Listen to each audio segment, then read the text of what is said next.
सहनाववतु सहनौ भुनक्तु सह वीर्यं करवावहै तेजस्विनावधीतमस्तु मा विद्विषावहै। ओम शांति शांति शांति। वेदो अखिलो धर्म मूलम। वेद सब सत्य विद्याओं का पुस्तक है। वेद का पढ़ना पढ़ाना, सुनना सुनाना तथा आचरण में लाना हम सब आर्यों का, श्रेष्ठ जनों का परम कर्तव्य है। हम इस पवित्र विचारधारा से, पवित्र संकल्प के साथ जब इस संसार में अपने कर्तव्यों का निर्वहन करते हैं तो हमारा सुंदर जीवन, सफल जीवन सबके लिए अनुकूल हो जाता है। जो प्रतिकूल वातावरण होता है वह भी अनुकूल हो जाता है। हम अपने लिए भी अनुकूल होते हैं और दूसरों के लिए भी अनुकूल हो जाते हैं। परमात्मा सदा सर्वदा सर्वत्र हमारा उत्कर्ष करता है, हमको अंतः प्रेरणा से युक्त करके रखता है, परंतु हम हठ में, दुराग्रह में उसकी प्रेरणाओं को नहीं सुनते हैं, उसके द्वारा दी गई प्रेरणा से ओतप्रोत नहीं होते हैं, जिससे हम धोखा खा जाते हैं और संसार के इस भयावह तूफान में फंस जाते हैं। इस घोर घने जंगल में फंस जाते हैं जहाँ से निकलना हमारे लिए अत्यंत कठिन हो जाता है। परंतु यदि हम ईश्वर के द्वारा, उस परम पिता परमेश्वर के द्वारा जो आदेश, उपदेश, निर्देश हमको दिया गया है उसको यदि हम आत्मसात करते हैं तो हम कभी भी विचलित नहीं होते हैं। विकट से विकट संकट में भी हम सदा हंसते मुस्कुराते हुए इस जीवन को आगे बढ़ाते हैं, कभी भी हार नहीं मानते। कभी भी हमारा व्यवहार, कभी भी हमारा संस्कार प्रतिकूल नहीं होता है, सदा अनुकूल परिस्थितियों में रहता है। शिकवा शिकायत नहीं करता, किसी से कोई राग द्वेष छल कपट की भावना से युक्त नहीं होता है। तो ऐसी ही प्रेरणा, ऐसा ही संदेश, आदेश, उपदेश हम आज पढ़ेंगे। ऋग्वेद के तृतीय मंडल के तृतीय सूक्त के दूसरे मंत्र का स्वाध्याय आज हम करेंगे। बहुत ही सुंदर उपदेश दिया गया है। मैं वेद मंत्र लिखता हूँ, फिर आगे चर्चा करूंगा।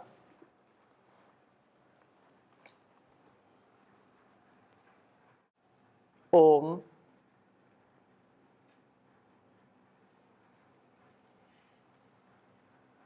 अंतर्दूतो रोदसी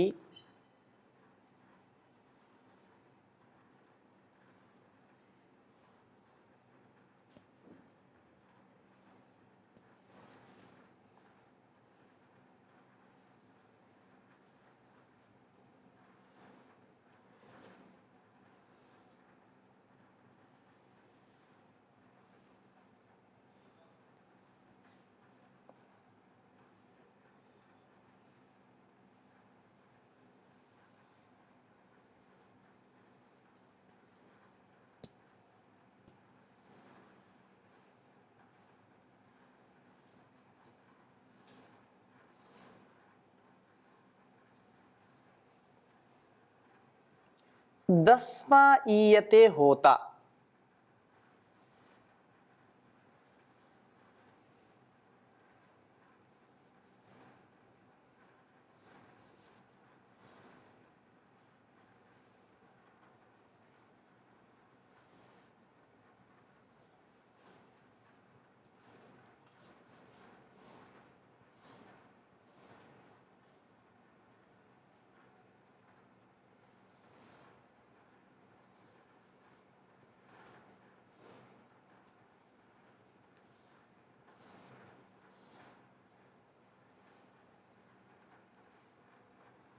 निषत्तो।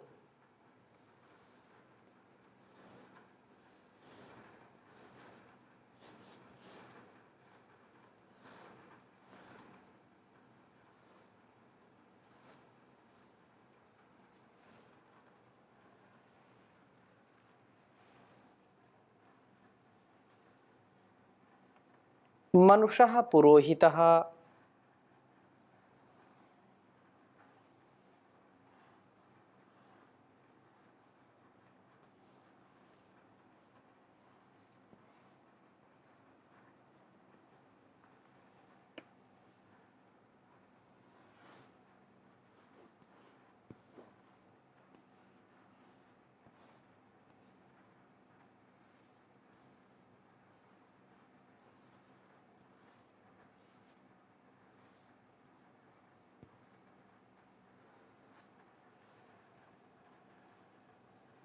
क्षयं बृहन्तं परिभूषति।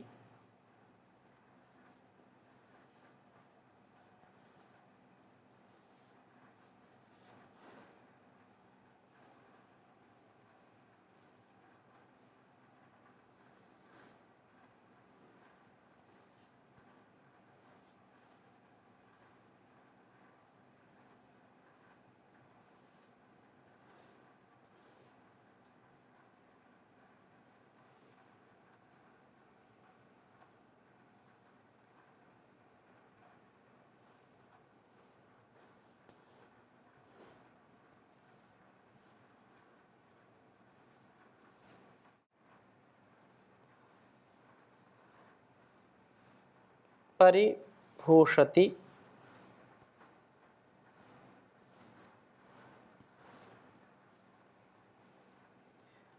द्युभिर्देवेभिरग्निरिषितो।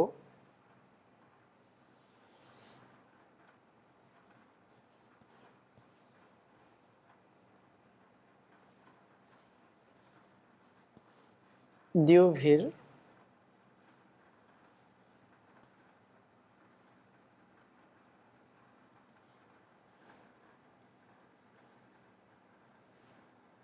देवेभिर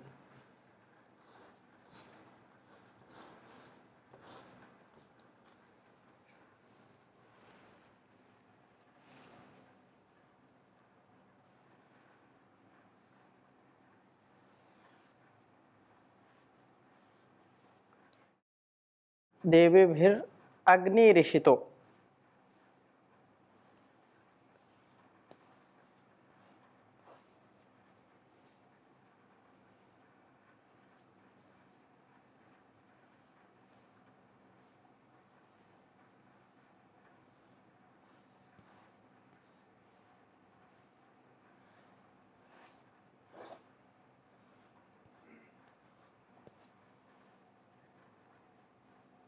धिया वसु।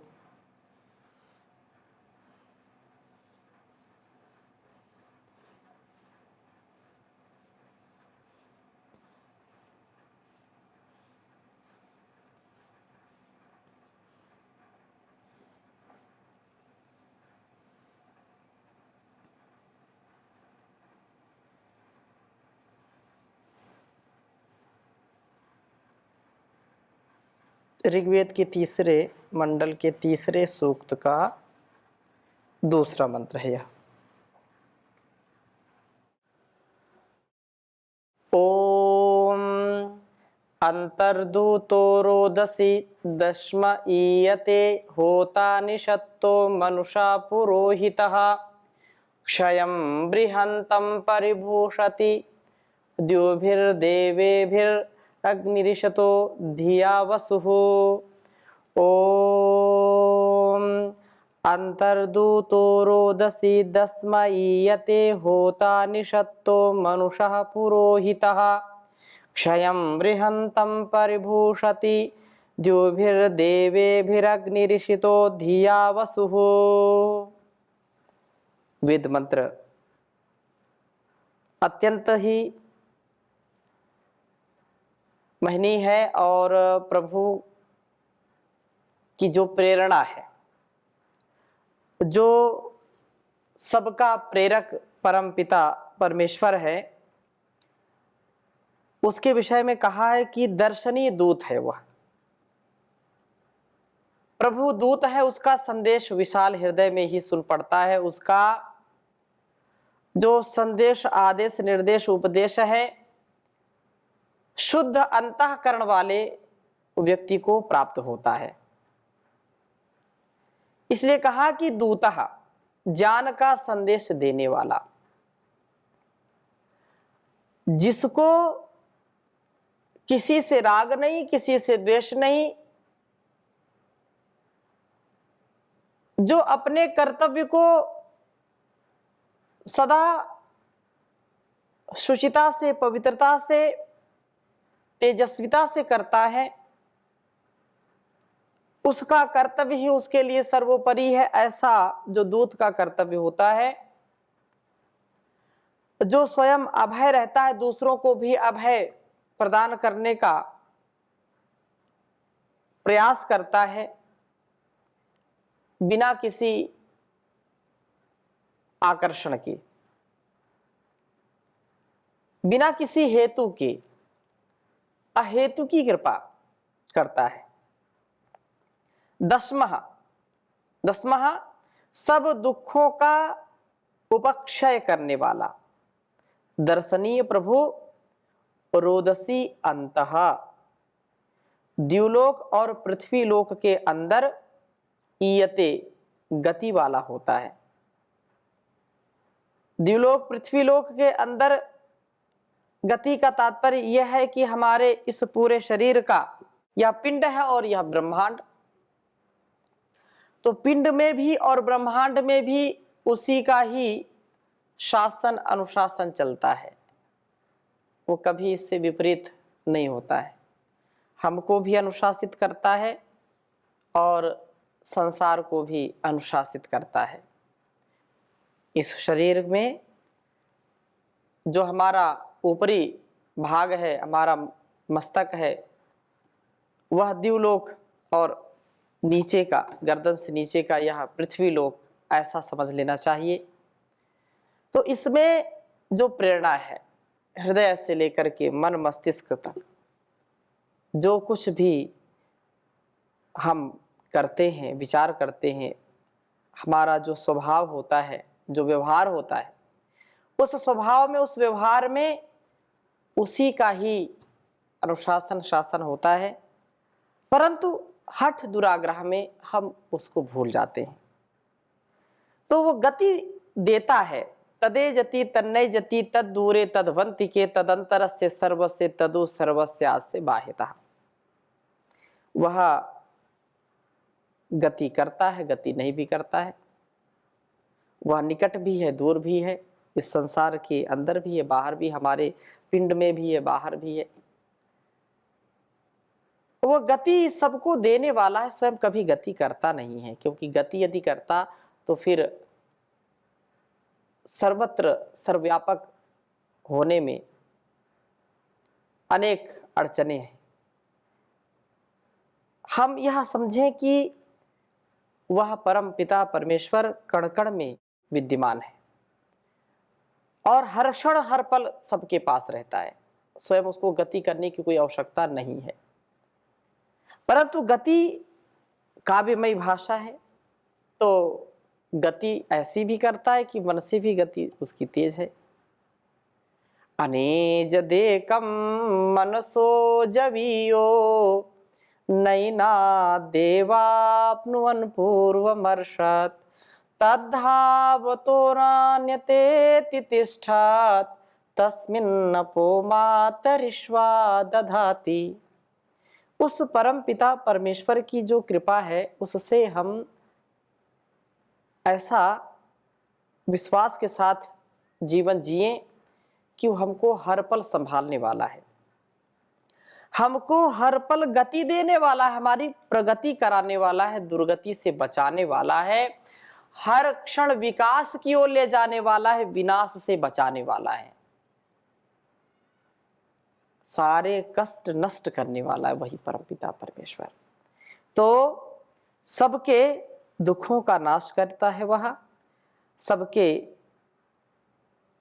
लिए बहुत ही महनीय है वह। और कहा यते गति वाला होता हुआ वह प्रभु संपूर्ण अवकाश को प्राप्त किए हुए है। होता वे सब हव्य पदार्थों को देने वाले हैं, निशत्तः सबके हृदयों में आसीन हैं। तेरे पूजन को भगवान बना मन मंदिर आलीशान, बना मन मंदिर आलीशान, बना मन मंदिर आलीशान। तेरे पूजन को भगवान बना मन मंदिर आलीशान। इस देहालय शिवालय में उस परमात्मा का हृदय स्थान है और वह इस हृदय में रहने वाला है। इस शरीर में सारी क्रियाओं का संपादन करने वाला है। एक एक कोशिका को, एक एक सेल को किस प्रकार से, किस विधि से वह चलाता है वही जाने। कहा कि वह मनुष्यः पुरोहितः, एक विचारशील पुरुष के सामने विद्यमान है। वह सर्वत्र प्रभु को देखता है, प्रभु को देखता हुआ प्रभु से ही प्रेरणा प्राप्त करता है। वे प्रभु बृहंतम क्षयम, महान हृदय रूपी गृह को द्युभि ज्ञान ज्योतियों से परिभूषति अलंकृत करते हैं। हम हृदय को कुछ विशाल बनाएं, उस विशाल हृदय में प्रभु के दर्शन होंगे। यह विशाल हृदय प्रभु के प्रकाश से दीप्त हो उठेगा, प्रदीप्त हो उठेगा।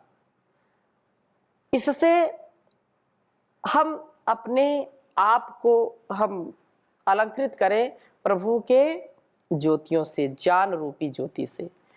जितना ज्ञान हमारे अंदर परिपक्व होगा उतना उतना हमारा जीवन उन्नत बनता चला जाता है। और यदि हम ध्यान नहीं देंगे, ज्ञान पूर्वक कर्म नहीं करेंगे, तो फिर बहुत ही अनर्थ हो जाता है, हमारा जीवन व्यर्थ हो जाता है। हम अपने जीवन और इस जगत की दिव्यता भव्यता के लिए सदा सर्वदा उन्नत जीवन जीने वाले बने। इसी से हमारा कल्याण है, इसी में इस जगत का भी कल्याण है। विशाल हृदय से हम उस प्रभु को स्वीकार करें, संकीर्ण हृदय से नहीं, स्वार्थ से नहीं, तुच्छता से नहीं, भव्यता से, दिव्यता से, विशालता से। उसी के शक्ति को, उसी के ही भाव को हम अपने जीवन में उतारें, इसको अलंकृत करें, सुसज्जित करें, सजाएं। यह विशाल हृदय प्रभु के प्रकाश से दीप्त हो उठेगा। देवे भी देववृत्ति के पुरुषों से अग्नि, वह अग्रणी प्रभो, वह अग्रणी प्रभो ईशितः अपने अंदर प्रेरित किए जाते हैं। ये व्यक्ति अपने हृदयों में प्रभु प्रेरणा को सुन पाते हैं।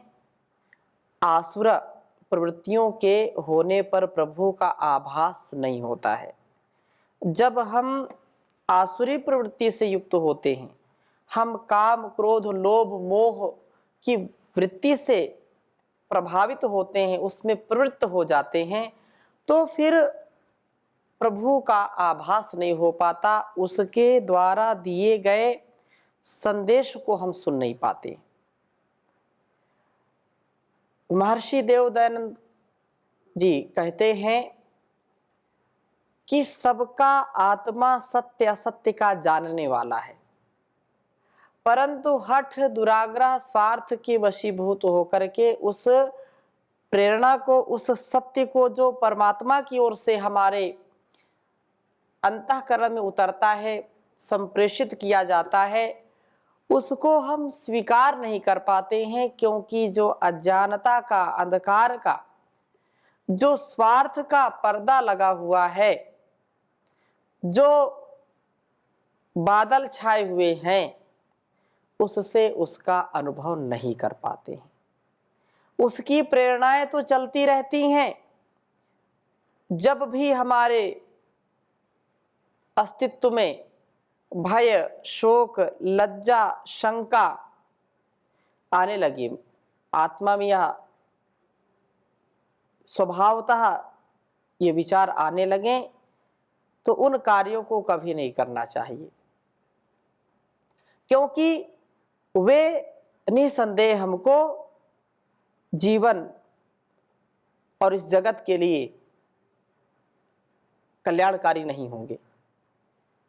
जो अनुशासन है, जो संयम है, जो मर्यादा है, उसका अतिक्रमण जब जब हम करते हैं तब तब हमारे मन में यह चार चीजें अवश्य ही उत्पन्न होती हैं। इसलिए इनसे बचें, आत्म अनुकूल आचरण करें और उस परमात्मा की जो भी प्रेरणाएं उतरती हैं हमारे हृदय में, उन प्रेरणाओं का, उन संवेदनाओं का, उन उपदेशों का कभी भी हम अनादर ना करें, उन शुभ भावनाओं का कभी अनादर ना करें, उनका आदर करें और एक बार भी अशुभ का, अज्ञान का आदर ना करें, इनका कभी भी विश्वास ना करें, तो आप देखेंगे कि कितना सुंदर जीवन बन जाता है। धिया वसुहु, वे प्रभु प्रज्ञापूर्वक कर्मों द्वारा सब वस्तुओं को प्राप्त कराने वाले हैं। वस्तुतः प्रभु प्रेरणा को सुनने वाले व्यक्ति सदा ज्ञानपूर्वक कर्मों में प्रवृत्त होते हैं और ये कर्म उनको सब वस्तुओं अर्थात निवास के लिए आवश्यक पदार्थों को प्राप्त कराने वाले होते हैं। कहने का आशय यह है, इस वेद मंत्र का जो भाव है कि हम उस प्रभु को सबसे बड़ा दूत समझें और वह दूत है, उनका संदेश विशाल हृदय में ही सुनाई पड़ता है। जहां पर संकीर्णता नहीं है, जहां पर द्वेष, छल, कपट, काम, क्रोध, मत्सर, लोभ, मोह नहीं है, ऐसी भावना जहां पर दिव्यता है, जहां पर विशालता है, जहां पर संपूर्णता है, वहीं पर उस प्रभु का संदेश सुनाई पड़ता है। उस संदेश को सुनने वाला ज्ञानपूर्वक कर्मों में प्रवृत्त हुआ सब वस्तुओं को प्राप्त करता है। अर्थात जो जो भी हमारे लिए आवश्यक है इस संसार में, वह हमको योग क्षेम के लिए प्राप्त होता है। जो बसने के साधन है, यहाँ इस संसार में ठहरने के साधन हैं, जो हमारे जीवन की आत्म उन्नति की और इस संसार उन्नति की जो राह है, जो पथ है, वह प्रशस्त होता है। सक्रियता के साथ हम इसके मार्ग में आगे बढ़ते जाते हैं और प्रभु का हम सदा ऐसे ही गुणगान करें, उसके द्वारा बताए गए मार्ग पर आगे बढ़ते रहें, कभी इससे हम भिन्न आचरण न करें। मिलता है सच्चा सुख केवल भगवान तुम्हारे चरणों में, यह विनती है पल पल छिन छिन रहे ध्यान तुम्हारे चरणों में। चाहे संकट ने मुझे घेरा हो, चाहे चारों ओर अंधेरा हो, चाहे संकट ने मुझे घेरा हो, चाहे चारों ओर अंधेरा हो, पर चेत न डगमग मेरा हो, रहे ध्यान तुम्हारे चरणों में। चाहे वैरी सब संसार बने, चाहे मौत गले का हार बने, चाहे जीवन सब यह भार बने, चाहे जीवन अपना भार बने, रहे ध्यान तुम्हारे चरणों में। चाहे अग्नि में मुझे जलना हो, चाहे कांटों पर मुझे चलना हो, चाहे अग्नि में मुझे जलना हो, चाहे कांटों पर मुझे चलना हो, चाहे छोड़ के देश निकलना हो, रहे ध्यान तुम्हारे चरणों में। जिह्वा पर तेरा नाम रहे, तेरी याद सुबह और शाम रहे, यह काम बस आठों याम रहे, रहे ध्यान तुम्हारे चरणों में। मिलता है सच्चा सुख केवल भगवान तुम्हारे चरणों में। यह विनती है पल पल छिन छिन, रहे ध्यान तुम्हारे चरणों में, रहे ध्यान तुम्हारे चरणों में। तो जब हम प्रभु के चरणों में अपना ध्यान रखते हैं तो वह हमको हर पल प्रेरणा देता है, क्या करना क्या नहीं करना, क्या सही है क्या गलत है, किससे उन्नति है किसमें अवनति है। तो हम उसकी प्रेरणा को स्वीकारें, समझें, जानें और उसी के आधार पर जीवन जिएं तो जीवन सुंदर होगा, सफल होगा। इन्हीं शुभ भावों के साथ, शुभ कामनाओं के साथ आज हमने वैदिक जीवन पद्धति के 1000 एपिसोड पूरे किए हैं। परम पूज्य श्री स्वामी जी महाराज का आशीर्वाद है, परम पूज्य आचार्य श्री जी का आशीर्वाद है। वैदिक चैनल के माध्यम से निरंतर यह वेद ज्ञान, वेद की गंगा बह रही है, इसको हम आत्मसात करें। 1000 आज यह एपिसोड पूरे हुए हैं। आप सभी दर्शकों का भी मैं हृदय की गहराइयों से बहुत बहुत धन्यवाद देता हूँ, कोटिशः वंदन करता हूँ, प्रणाम करता हूँ। समर्थ गुरु सत्ता को प्रणाम करता हूँ, उस परम पिता, उस परम सत्ता, उस जगदीश्वर को प्रणाम करता हूँ जिसने मुझको कुछ सेवा का अवसर दिया। पुनः हम ऐसे जीवन को जिएं जिसमें हमारी उन्नति हो और संसार की उन्नति हो। सदा उस परमात्मा का, गुरुजनों का, महापुरुषों का आशीर्वाद हमारे साथ सदा बना रहे। ओम शांति शांति शांति।